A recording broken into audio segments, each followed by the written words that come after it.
Peace, everyone. Welcome to the With Love by Reese YouTube channel. I'm bringing over some of the discussion that I opened up on my Instagram page, which is also with love _ by Reese. And I'm coming over here because, of course, I can do longer videos and I want to share some more in-depth things with you all. Now, yesterday, I was at my home with my little ones, and there was a banging on the door, and it was a very familiar banging that I've become very familiar with, unfortunately. And it was an officer delivering some papers for me to sign, more court legal papers for my ex-husband. And Queen, sit down.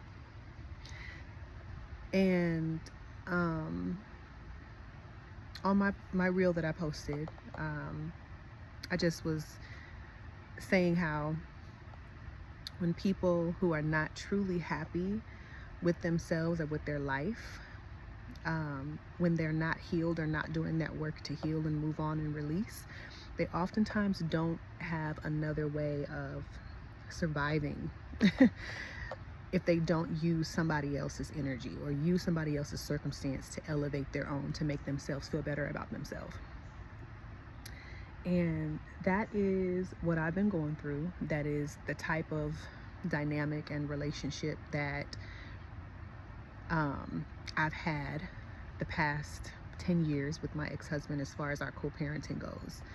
And so I just wanted to come on here and just share some thoughts and opinions and ideas, and debunk some things as well, just so that you can kind of get to know me a little bit more. And if anybody is empowered by this or wants to come closer into my space and subscribe to some closer things, or we'll do some more work, then we can do that as well. One second. Queen, come sit down. Okay, when you're done, come sit down, all right? What? Did you go? What? Okay. Sorry, I'm at home with the little ones. So I try to get in my videos when I can, which is usually during nap time or very late. Sit down, mama. Sit down and finish watching your show. Anyways, y'all, so very real content here. As I told you, you don't know what you're gonna get. Okay, so first of all, I just want to say that with custody things, where I stand is I believe that children should be shared. It doesn't matter if you're with the person, the children's father, or not. Okay, I'm not the type of woman that feels like those are my kids, you did me wrong, they're mine, you can't have them, you can't have access to them. I'm not that type of a woman. Okay, I do believe that in a lot of cases there is a parent who is better off being that foundational parent, meaning that parent that is with the children more.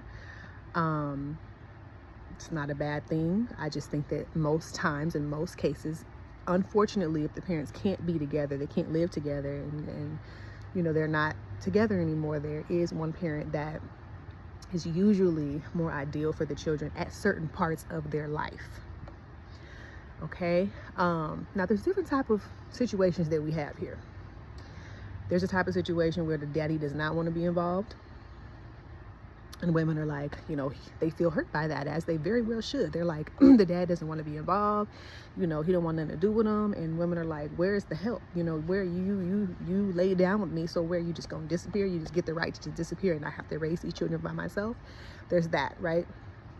And in that case, I would also say that if the father, and side note, this is interchangeable, so if you happen to be a man watching this and you're also going through this, but you're a man, this is also for you. I'm not going to exclude you, but I'm a woman, so I can only speak to the women about the feelings and things that come along with it.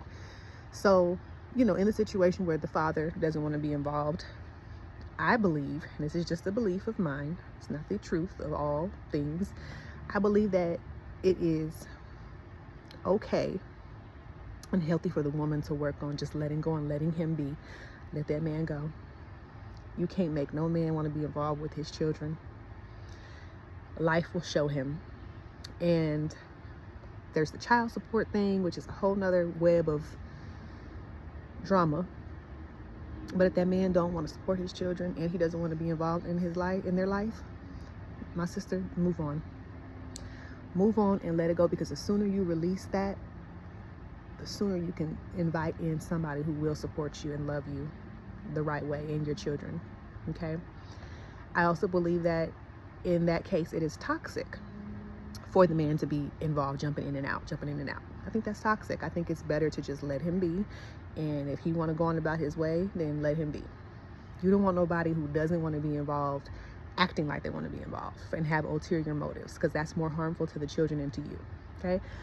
Now, there's also the situation where the dad absolutely wants to be involved. You know, he might accept the fact that it didn't work with you, and he still wants to be there for his children, and that's beautiful and that's healthy, as long as he's a healthy person.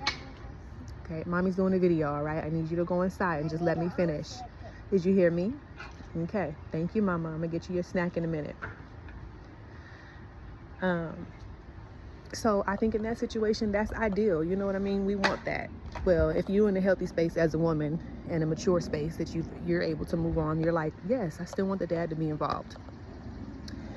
And I think that's healthy, because he helped you make that baby, and half of them children are him.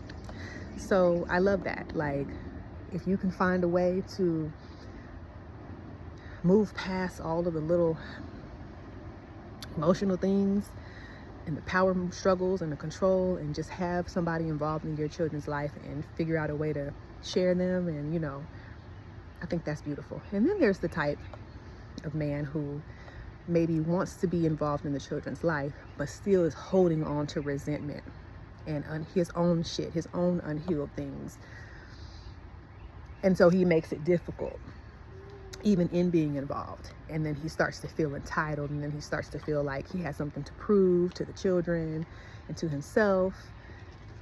So then there's that type of situation, you know, and these are not the only 3 situations. There are other situations.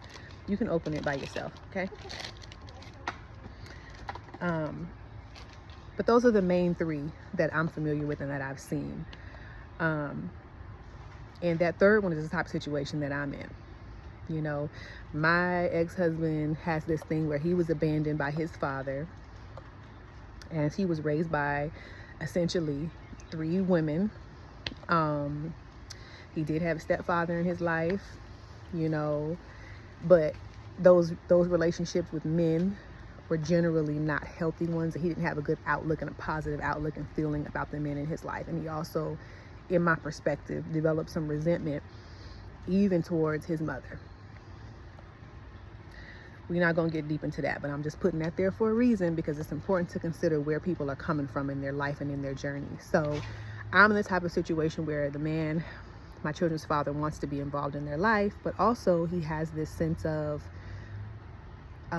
resentment because of how things ended between us, because of, you know, how things have gone in his relationships after us. And so who knows what else? I don't know what goes on in his mind, but I know that those are things. Okay, so even in that situation,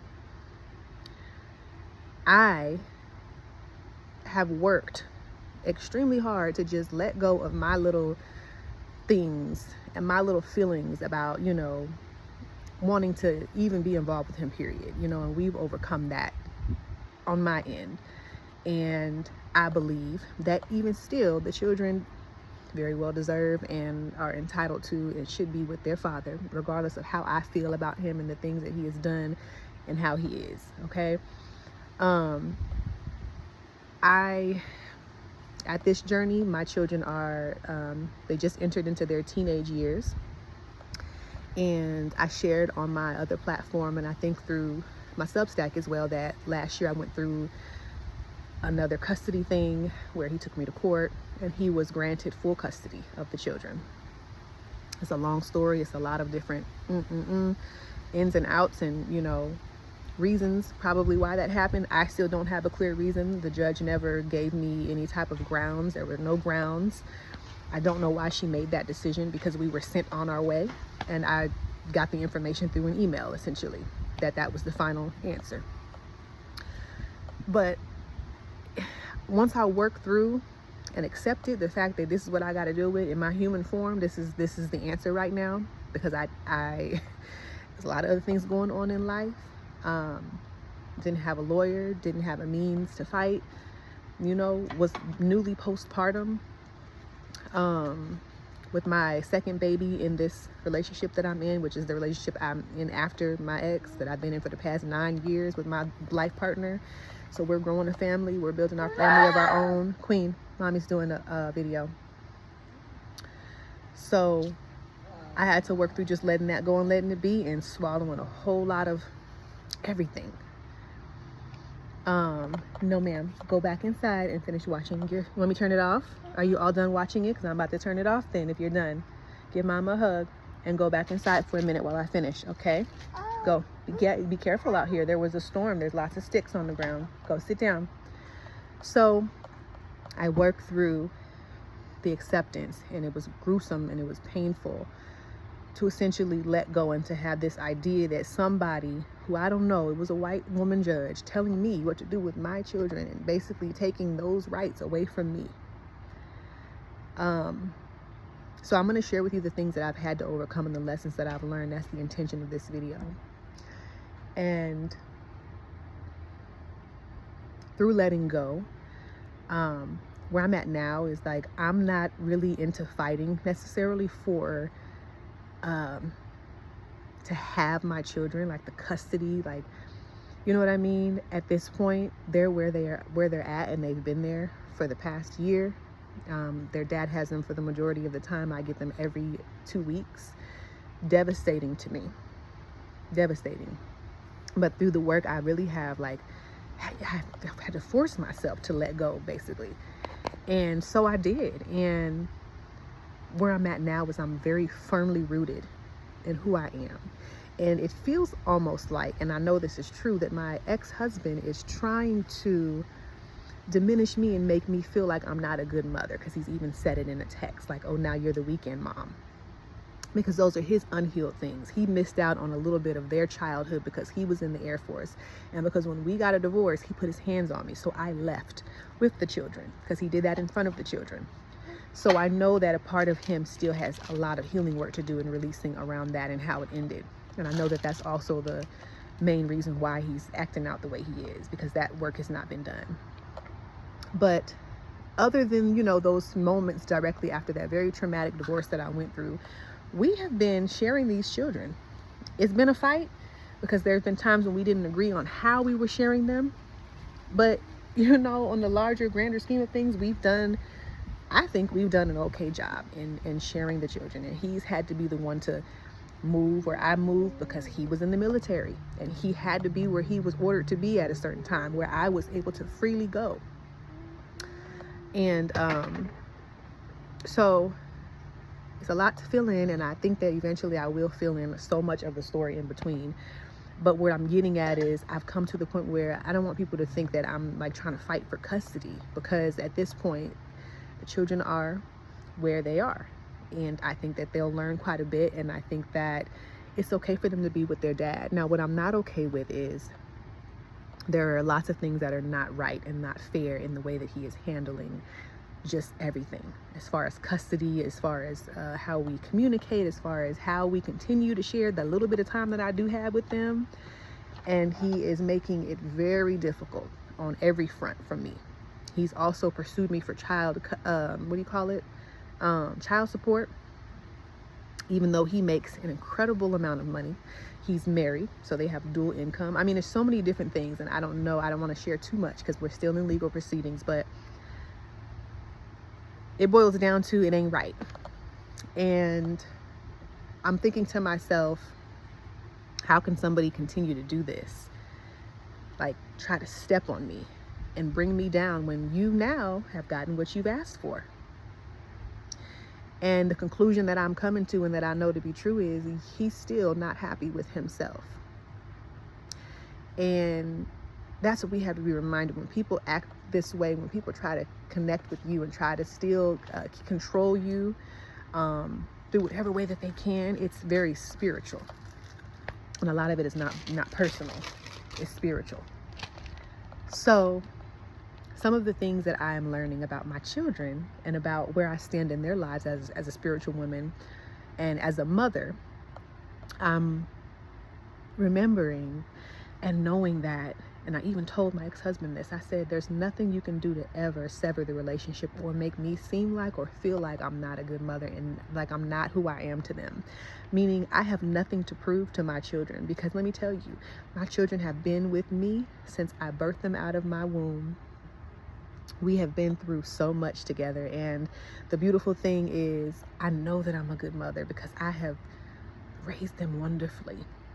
I mean, given them my best, health-wise, with the foods that I cook, with the awareness that I have, with allowing them to make certain choices, with their education, constantly teaching them outside of school, not just in school. I mean, on every front, to have an aware, conscious mother who's devoted to this and to herself is key.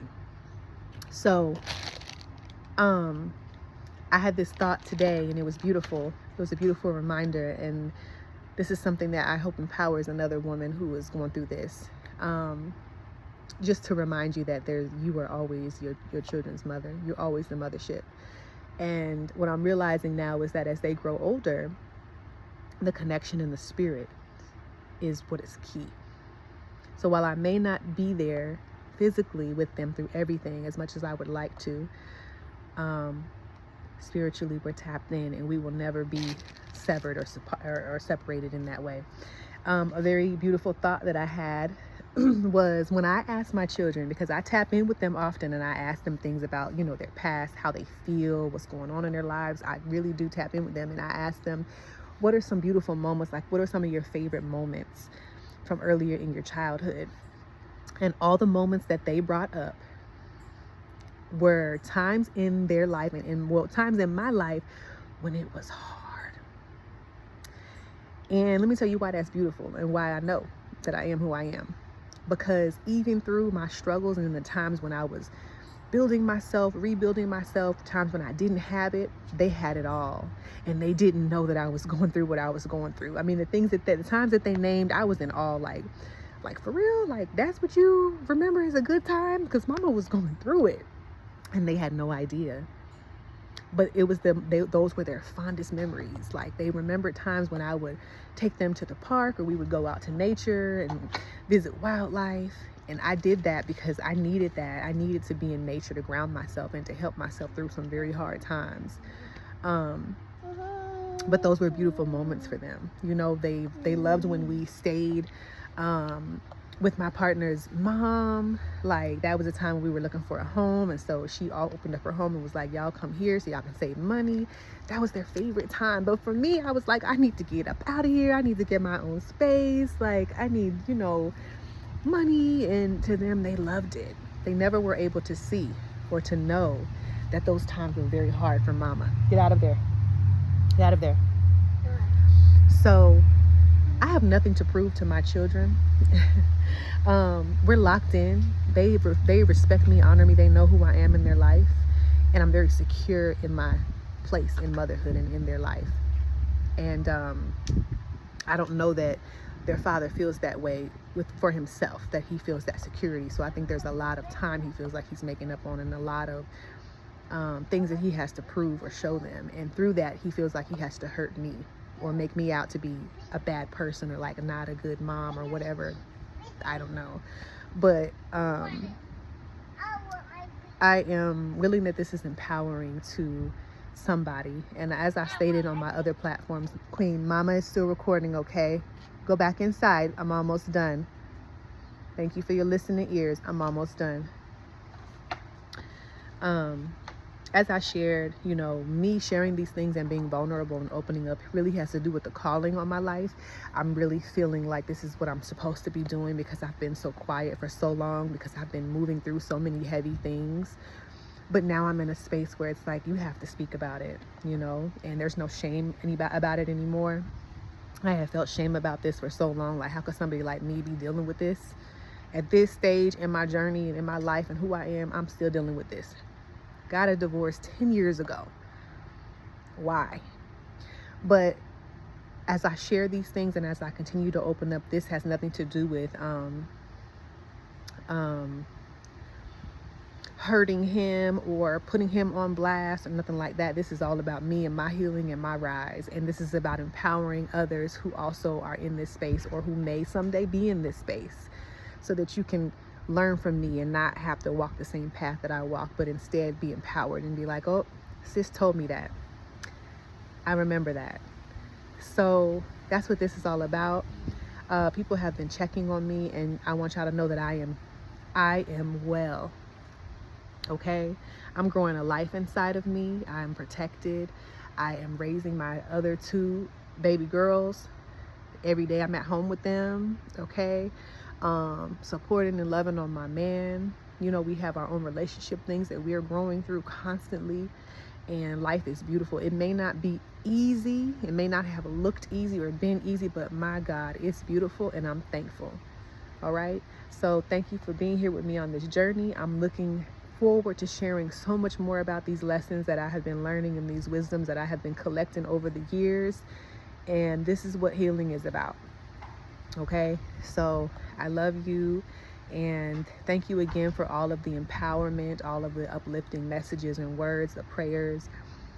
I need so much support right now, and I receive it all. All right, thank you.